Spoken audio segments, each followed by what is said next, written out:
মনে রাখতে হবে যে যে দেশে গুণীদের সম্মান দেওয়া হয় না সে দেশে গুণী জন্মায় না সাধারণত। আপনি ভাষা নিয়েই তো ভুলে গেছেন। আজকে আপনি ভারতের কথা বলছেন, এই ভাষা নিয়ে কিন্তু এই ভারত নিয়ে বলছিল, এখন আপনি আবার ওটাই পুনরাবৃত্তি করছেন, তুলে নিয়ে আসছেন, তখন দাম দেননি। অর্থাৎ আমাদের সমস্যা হচ্ছে যে আমরা মূল্যায়ন করি না। যদি ঠিক মূল্যায়ন না হতো তাহলে কিন্তু আজকে দেশের সমস্যা নিশ্চিত না। আমাদের জাতীয় খেলা হচ্ছে হাডুডু, খেয়াল করে দেখবেন, এর পাও ধরবে ওর পাই ধরবে, এটা লিখে রাখেন আপনি যেহেতু সব জায়গায় বক্তব্য দেন। ঘটনা হচ্ছে নির্বাচনের রাস্তা। ভাসানী সাহেবকে আমরা কিন্তু ওনাদেরকে কিন্তু শ্রদ্ধার পাত্রে রাখতে পারিনি এখন পর্যন্ত। একটা লোকও ভাসানী নিয়ে কথা বলে না, যে লোকটা ভারত বিরোধী কথা বলে গেছিল। এখন কি ওনার কথা ফুলছে?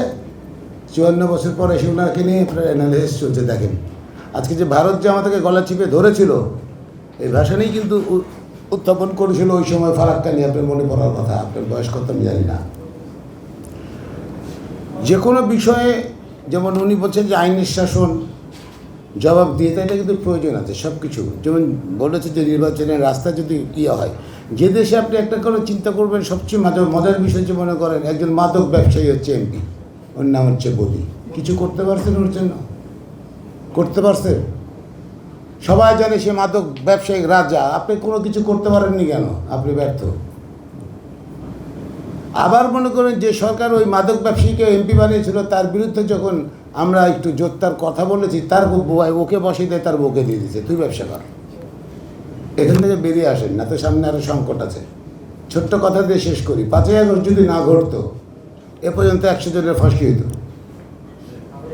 আমাদেরকে টুকরা টুকরা করে কাটা হইতো। এই দেশটা তোমার বাপের গান লেখার জন্য উনি ববি হাজার ধরে বসে আছে, ওনারও তো কথাবার্তা আমি শুনি, ওনাকেও তো মনে করেন কলিজা টুকরা টুকরা করতো, কেউ মাপ পেতেন না। আল্লাহর কাছে শুক্রিয়া আদায় করেন যে 5ই আগস্টটা যেভাবে হয়েছিল হয়েছে। 15 বছর আমরা আন্দোলনে আছি, আমরা 39টা গান লিখছি, ভোটের বিরুদ্ধে গান লিখছি, ভোটের বাক্সে লাথি মারছি, ধর ধর ধর 14 ধর, জনগণ করছে প্রতিবাদ, দফা এক দাবি এক, শেখ হাসিনার পদত্যাগ। আমরা বলছি, আমরা যখন শুনছি, যখন বারবার বলছে দেশ বাপের, মোবাইল বাপের, ওর বাপের, শের বাপের, তখন আমরা বলছি তোর দেশটা তোর বাপের না।